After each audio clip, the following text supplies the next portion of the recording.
Ladies and gentlemen, welcome to Gabon 204 and this special interview here at the Radisson Blue Hotel, Libreville, Gabon. I'm with Madame Gabrielle, Head of Gender and Inclusion at West and Central Africa. With her, we're going to discuss issues related to the Conference of Ministers in charge of gender and the promotion of women.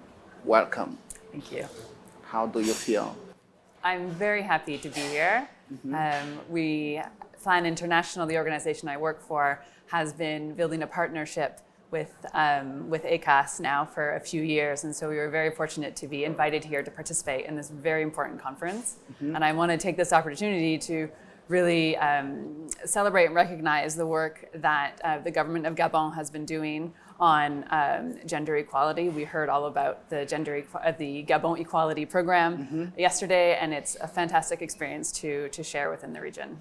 And the organization that you work for is Plan International. Yes. What is it for? So Plan International is an organization that works for children's rights and gender equality. So we have an ambition up until 2027, we want to see all girls standing strong, creating global change. We have been around for about 75 years. We have been working 40 years in West and Central Africa, and we have projects or have offices in almost 20 countries in West and Central Africa. We do a lot of work in several different domains. Our focus, as I mentioned, is gender equality. We use an approach that really gets at the root causes of gender inequality. So we go beyond simply meeting just the daily needs of women and girls, but how do we actually help them change the power relations and really get more decision-making power and are able to really live up to their full potential.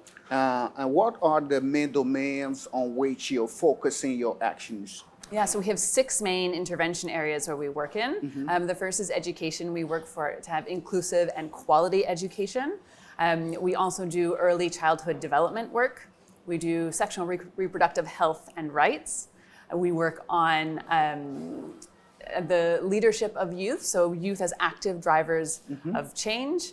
And we also do protection from violence work, so specifically child protection, but also GBV work as well, gender-based violence. And the last one is that we support the skills and opportunities for youth for entrepreneurship and employability. And if we would have to, if we should put a focus on educational domain, what would you say in terms of activities? First of all, do you have a bureau here in Gabon? We do not. We are actively looking, unfortunately, looking to expand our area of influence in Central Africa, and we're actually under discussions right now with the UK government and other actors to have a program here that would focus on the Congo Basin, looking at some ecological work to protect the ecological environments here, but also linking that to poverty reduction, maternal and child mortality, and education, trying to really expand the impact that we can have, and that project, if those conversations continue, would include Gabon, would include Congo Brazzaville, as well as Cameroon. Do you have the opportunity or the possibility to have data from Gabon in terms of access of children to education? I don't have those stats on hand. These are the kind of information that often can be difficult to get reliable data in this region, but we rely on the UN bodies that are really specialized in collecting that information and in working in partnerships with the relative ministries of the particular country who can pull those statistics. Apart from the ministry in charge of education of Gabon, do you also work in partnership with, for instance, other organizations such as UNICEF? Yes, absolutely. We have partnerships with UNICEF in many countries, and we do a lot of work in terms of reinforcing the education in that sense. We work on curriculum design with the ministries of education. We also support the supplies of schools. We help to build latrines in schools so that girls and youth that are or children, students living with handicap are able to access latrines safely, and that encourages these vulnerable children to stay in school and to complete their education. We also know that in Central African countries there is a common aspect when it comes to talk about culture. Do you see some difficulties from the cultural area when it comes to children to go to school, for instance? Yeah, there's often practices and norms and stereotypes linked to access to education for children. We often see when means become tight in a family, they will prioritize sending the boy to school over the girl to school. And so that's something that we work actively against with local leaders, religious leaders, and communities to sort of build awareness how harmful that is and how important it is for girls to follow their full education. We also work a lot against early marriage and child marriage because we know that very often once a girl gets married, she leaves school and is not able to complete it.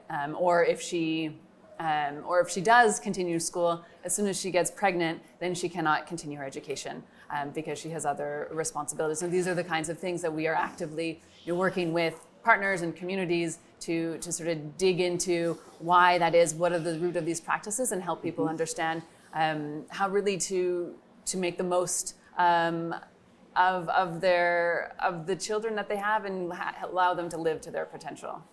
Okay, when we face up what we can call the scale in terms of difficulties, what is the area where the need is the most for your actions?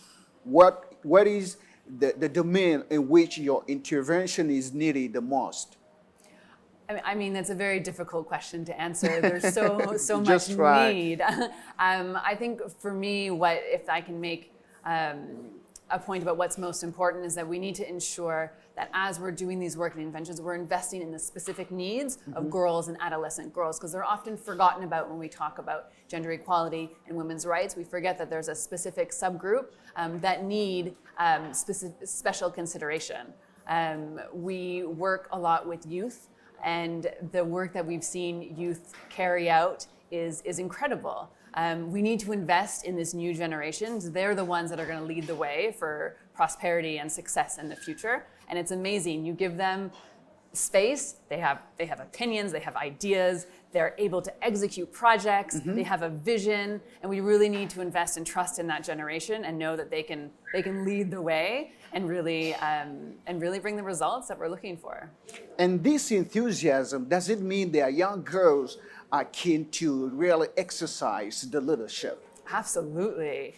Absolutely. Sometimes we facilitate youth leaders from their own organizations to come to these big platforms, and they aren't afraid to make their opinions known, and they will say to the decision makers, bring us to the table. Why haven't you done this? You engaged, you committed to this in the past, and we don't see the fruit of that action.